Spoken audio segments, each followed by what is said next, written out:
Amici, oggi tutorial da 0 a 100 per Lightroom Classic, non perdiamo tempo perché già sarà un video lungo. Amici, oggi parliamo di Lightroom Classic, un programma essenziale per il photo editing, più essenziale di Photoshop. Nelle sue funzioni contiene proprio la base del fotoritocco ed è essenziale per dare alle vostre fotografie un tocco di personalità, di colore, che comunque, come sappiamo, negli strumenti moderni è fondamentale.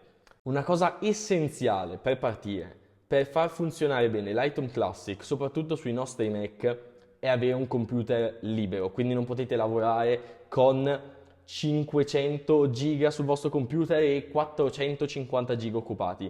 Lightroom ha bisogno di potenza e ha bisogno di spazio libero. Chi vi aiuta in questo? Vi aiuta in questo lo sponsor di oggi, che è Clean My Mac. Clean My Mac è un programma conosciutissimo, super facile da utilizzare, che vi permette di tenere il vostro computer pulito, sicuro e elimina in automatico, facendo scansioni del vostro Mac, fa in automatico una pulizia. Voi non dovete fare assolutamente niente, fa tutto completamente da solo. È comodissimo, è comodissimo. È una cosa, io lo uso da tantissimo tempo, è fantastico perché anche per la disinstallazione di app. Perché voi quando avete un'applicazione, un programma che lo volete disinstallare, che ci sono 1000 file, 1000 cose, e magari non fate una disinstallazione completa, lui lo prende, lo disinstalla, vi pulisce tutte le cose. Ragazzi, costa pochissimo, potete prendere un abbonamento mensile, potete comprarlo per sempre. In descrizione vi lascio il mio link con cui potete usufruire di nuove offerte tutti i giorni. Quindi mi raccomando, ragazzi, fate un favore a voi stessi, fate un favore al vostro computer, tenetelo libero. Se utilizzate un Mac è fondamentale avere un programma che vi tenga le cose pulite, soprattutto perché al 90% delle volte non avete voglia di farlo voi, di disinstallarvi le applicazioni, di andare a cercarvi le cose, di farvi una pulizia, di eliminare i file vecchi. Lui vi fa vedere tutto, è una cosa... Cioè, io odio correre dietro al mio computer, tenerlo pulito, darci un'occhiata, rivoltarlo come un calzino per trovare i file che mi occupano spazio, soprattutto perché Apple è carissima nell'ampliamento di memoria. Con Clean My Mac tutto veloce, ogni scansione vi cancella file inutili, megabyte e gigabyte di spazio liberati, quindi link in descrizione per acquistarlo. Quindi adesso partiamo con Lightroom Classic. Lightroom Classic, prima cosa andiamo ad aprirlo. Okay. Allora, appena apriamo il programma vediamo la sezione sulla sinistra, la sezione catalogo, cartelle, raccolte e servizi di pubblicazione.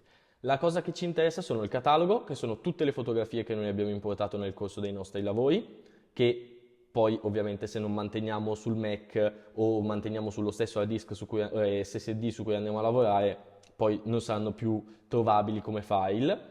Ci saranno le cartelle che saranno suddivise per memorie, quindi rispetto al dispositivo da cui importate le fotografie, questa è la divisione dei file che avete importato nel tempo. Poi abbiamo la servizio raccolte che sono abbastanza inutili, così come i servizi pubblicazione sono abbastanza inutili. Allora, per importare una fotografia si va su Importa, si apre questa schermata e vediamo che abbiamo sia in questo caso Macintosh, che è il mio computer, che Portable SSD, che è l'SSD che è connesso in questo momento su cui io ho stanziato la fotografia che andremo a guardare oggi. Allora in questo caso si aprono tutte le cartelle guardando l'elemento a tendina, oppure come in questo caso, dato che io ho messo la fotografia insieme alle cartelle, cliccando sull'SSD trovo la fotografia che voglio importare. Io in questo momento importo questa fotografia, faccio importa, mi si importa nella libreria come vedete. In questo caso, in questa interfaccia, in questa interfaccia che si apre adesso, vediamo gli attributi secondo cui possiamo selezionare le nostre fotografie. Quindi se abbiamo 100 fotografie e ne abbiamo modificate 40, possiamo vedere quelle con le modifiche e quelle senza le modifiche, semplicemente giocando su queste cose qua. Possiamo dare una valutazione alle nostre fotografie e vedere solo quelle a cui abbiamo dato una certa valutazione, perché tipo in questo caso io posso fare così e dare una valutazione alla mia fotografia. Infatti, dato imposta valutazione, tasto destro e possiamo vedere quante stelline dargli, quindi se io gli do 3 stelline, quando io vado a vedere maggiore di 4 non ho niente, ma maggiore di 3 ho la mia fotografia. Poi possiamo dare un colore, insomma questa è tutta la parte di distinzione delle varie fotografie. Successivamente abbiamo la questione sviluppo, mappa, libro, presentazione, stampa e web. Io mappa, libro, presentazione, stampa e web non li ho mai utilizzati. Qua nella nuvoletta in alto potete vedere la situazione del vostro cloud, il mio è pieno, non fate come me. Dopo aver visto quindi le modalità di classificazione e come vedere, come schermare, come selezionare rispetto alla classificazione che abbiamo visto, andiamo subito nella parte di sviluppo che è quella più importante alla fine. Nell'interfaccia di sviluppo sulla sinistra abbiamo i nostri preset, quindi che abbiamo noi installati, i nostri come li vogliamo, quindi che ci siamo creati o noi nel tempo o che abbiamo installato, che abbiamo scaricato, insomma. Poi abbiamo istantanee, storia per vedere la storia delle modifiche che abbiamo fatto e poi raccolte, che è abbastanza inutile. Sulla destra trovate invece tutti i pannelli di correzione, dal percorso base alla curva di viraggio al mixer dei colori, e li vedremo tutti uno a uno. Allora, ogni sezione è contrassegnata da un occhietto, questa icona dell'occhio, che vi permette di vedere la fotografia senza le modifiche effettuate in quella sezione. Quindi cosa significa? Se in questo caso io vado ad aumentare l'esposizione e aumentare la temperatura, con questo occhietto posso vedere le cose senza questa specifica sezione. Mentre invece per vedere un prima e dopo della fotografia mi basta andare qua, dove ho Y e Y, in questo caso mi fa vedere il prima e dopo. Prima e dopo che può essere visto anche con diverse modalità rispetto a come vi trovate meglio. Io preferisco questa qua di vedere una accanto all'altra e poi potete tornare a vedervela insieme. In questo caso, quando abbiamo sbagliato qualcosa, abbiamo fatto qualcosa di brutto come nel mio caso, c'è la sezione storia che possiamo tornare indietro. Allora, vediamo velocemente. Correzioni di base, temperatura, colore. Ok? Temperatura, quindi o più gialla o più azzurra rispetto alla luce che volete dare. Lavora sulla luce e sulla temperatura della luce all'interno della vostra fotografia. Adesso facciamo una correzione molto veloce. Sotto tinta vata al verde e il viola, anche qua sta a voi capire quanto dosare l'una e l'altra. Poi esposizione, abbassa e alza l'esposizione della nostra fotografia. Toccateli piano questi cursori, cioè nel senso esposizione non abbassatela mai di 3 punti, cioè abbassatela di 0, alzatela di 0, perché sono queste qua, cioè cambia molto la vostra fotografia anche con uno 0, è molto più sensibile rispetto al camera raw di Photoshop, per farvi capire. Poi c'è la sezione contrasto, luci, ombre, bianchi, neri, che insomma sono cose abbastanza di base. Cosa molto interessante, se io abbasso i neri mi fa vedere la parte che è sottoesposta drasticamente, quindi che è praticamente un nero assoluto, per quindi evitarmi dei neri troppo neri. Può essere un effetto che ricercate voi per dare profondità alla vostra fotografia, a voi, lui ve lo fa vedere. Poi texture e chiarezza, praticamente guardando nello zoom aumenta la texture della vostra aumenta o diminuisce la texture della vostra fotografia dando un tocco più crispy. Non abusatene, cioè veramente poco. Così come anche la chiarezza, vedete che stravolge la vostra fotografia. E poi c'è la rimozione foschia, che anche questo ha un suo senso, ok? Cioè dipende da fotografia a fotografia, non c'è un non usatela mai, dipende da voi. Poi vividezza, che va a lavorare sulla vividezza appunto del colore, e la saturazione del colore, che anche qua non sono la stessa cosa, c'è una bella differenza, l'ho spiegato in un reel, andatevelo a recuperare o sul mio Instagram o sul mio YouTube.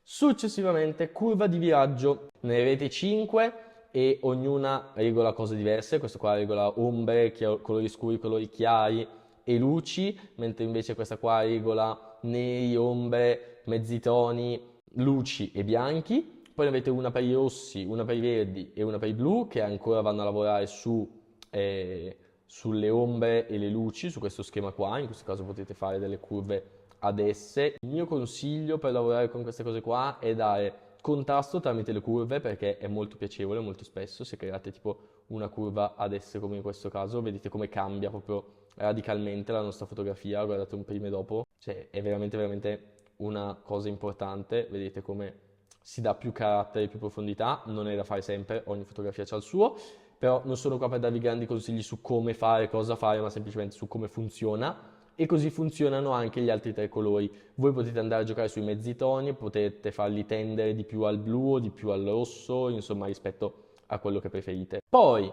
mixer colori, in questo caso vi dà la possibilità di lavorare su ogni colore la sua tonalità saturazione e luminanza, oppure tutto insieme, insomma, rispetto a come preferite. Io preferisco lavorare prima di tonalità, poi di saturazione, poi di luminanza, ma perché sono sempre stato abituato così. Ve la faccio molto veloce, perché non voglio farvi vedere come edito la mia fotografia, perché ho già fatto un video su come edito le mie fotografie, ma vi voglio far vedere bene come funzionano queste cose qua. Qua abbiamo ombre, mezzi luci, mezzi toni e luci. Potete lavorare in tre, potete lavorare in singolo su ognuno di loro.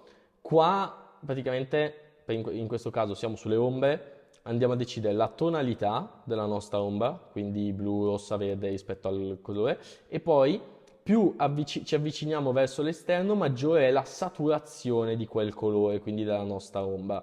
Qua andateci molto molto molto piano. E quindi questo è uguale per le luci, per le ombre, per i mezzi toni e anche per un globale. Quindi anche il globale vi permette di controllare tutta la vostra immagine rispetto a questi fattori qua.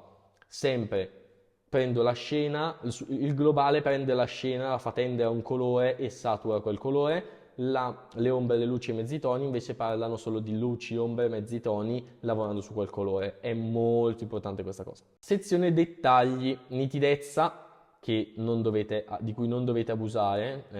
Vabbè, in questo caso la mia lente è molto nitida perché ho scattato con la 7.3 e 2470 Sigma Art, quindi vedete comunque che c'è un buon dettaglio anche sulle foglie, comunque non abbiamo bisogno di nulla quando andate a lavorare sulla nitidezza. Se avete un'immagine con molto disturbo, c'è la funzione riduzione disturbo che tramite un processo di intelligenza artificiale vi va a ridurre il rumore della vostra foto creando un duplicato, quindi è una buona occasione poi dopo, una volta che avete fatto tutto, per utilizzare Clean My Mac, di cui vi lascio il link in descrizione, per dare una pulita al vostro computer perché si creano file su file. Poi correzione obiettivo, molto importante, rimuovere l'operazione cromatica e attivare l'impostazione delle correzioni del profilo. Infatti va a correggere tutta quella parte di vignettatura e distorsione che magari viene data dalla nostra lente, da quella focale. L'aberrazione cromatica si toglie sempre. La correzione profilo a volte io la tolgo, a volte no, dipende. In questo caso non voglio toglierla perché mi piace questa semidistorsione che viene data. Poi trasformazione, potete trasformare la vostra fotografia in alto, in basso rispetto ai punti di vista che volete dare. Anche su questa cosa qua andateci pianissimo. Poi sfogatura con lente, che è nuovo, esatto, anch'io non l'ho mai usato come vedete. È un effetto artificiale che in questo caso è inutile perché si applica sui ritratti, si applica sullo sfocare digitalmente delle cose che non sono state sfocate. Ottimo per le fotografie con il telefono che molto spesso non offrono un grande sfocato. Poi effetti che sono la vignettatura, per esempio, che può essere data in questo caso, come vedete, crea un cerchio, un ovale attorno alla vostra immagine. Io non la utilizzo mai perché utilizzo le maschere che dopo vi spiego. Poi abbiamo la calibrazione delle ombre, in questo caso. Allora, poi abbiamo il pannello calibrazione che è molto avanzato, che vi va a far calibrare i colori come li volete all'interno della vostra immagine. È molto molto molto molto avanzato.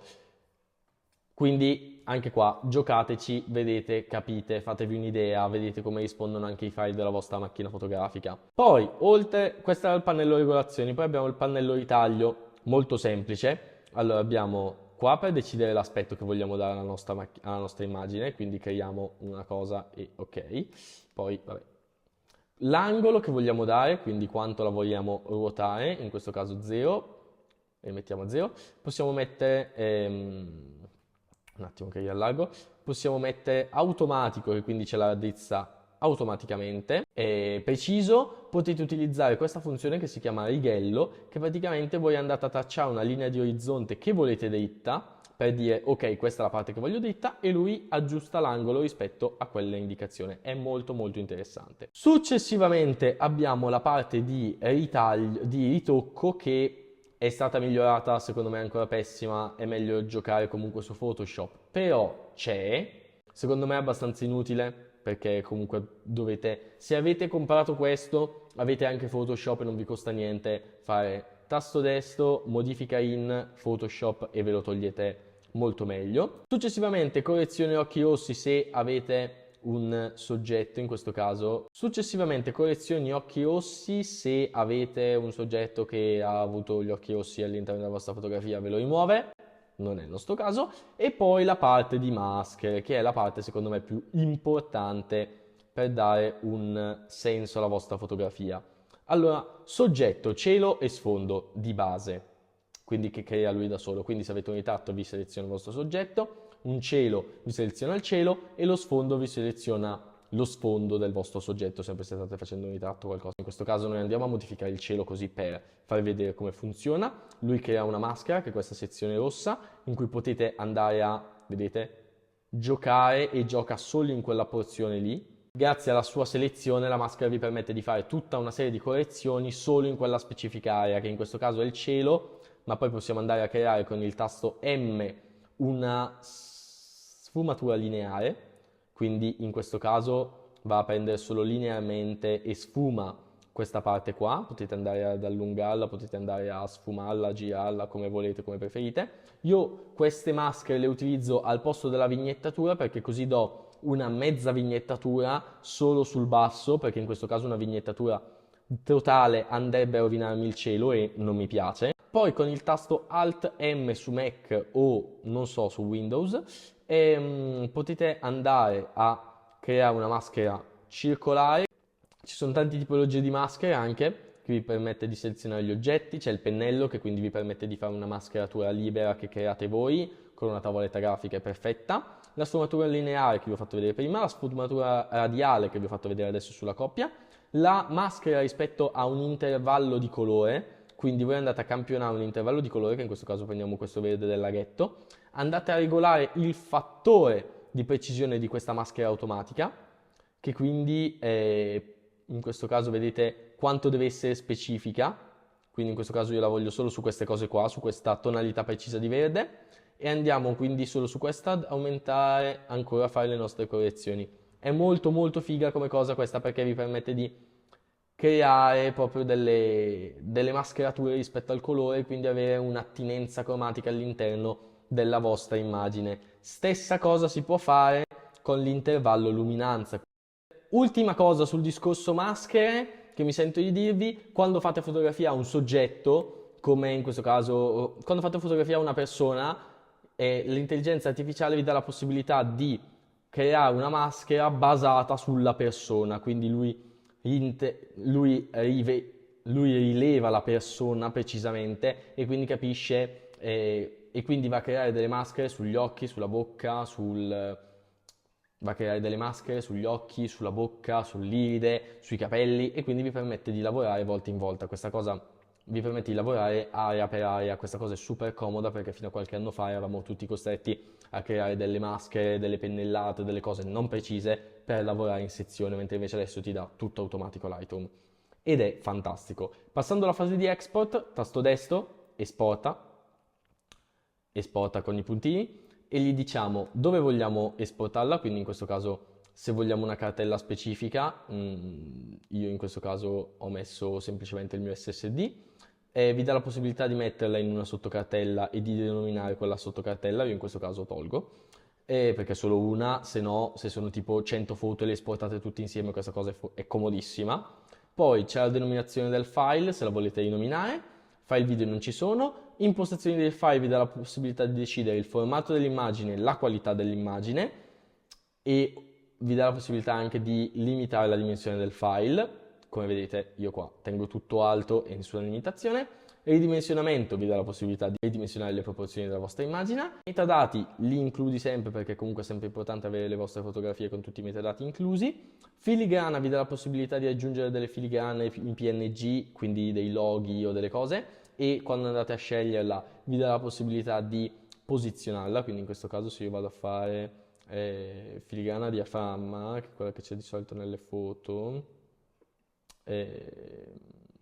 modifica filigrana, se io vado qua nella mia filigrana diaframma mi dà la possibilità di decidere l'opacità, come adattarla, l'opacità orizzontale, lo spostamento, dove volete metterla, quindi rispetto a dove volete metterla lui ve la posiziona, la dimensione, sì insomma, cioè, la dimensione, le cose che insomma potete benissimo lavorarci voi. Poi voi fate esporta e suggesti estenti va bene, è vero perché sovrascrivi, perché io l'avevo già esportata prima per fare una prova. Quindi in questo caso lui esporta il file, voi aprite il vostro SSD e trovate la fotografia che avete fatto anche con la filigrana, in questo caso che è orrenda. E basta, quindi io spero di essere stato esaustivo, spero di avervi chiarito tutti i dubbi, spero di avervi dato una buona infarinatura generale. Vi ricordo di installare per i vostri computer Clean My Mac, perché ogni volta che voi andate a fare un backup, ogni volta che voi andate a creare qualcosa, il vostro Mac si intasa, si sporca di file pieni di megabyte inutili. Clean My Mac è la soluzione per voi. Vi ricordo anche di iscrivervi al canale se ancora non l'avete fatto, per supportare questi contenuti a tema fotografia, a tema video editing, foto editing come oggi. Quindi iscrivetevi, noi ci vediamo settimana prossima. Ciao a tutti!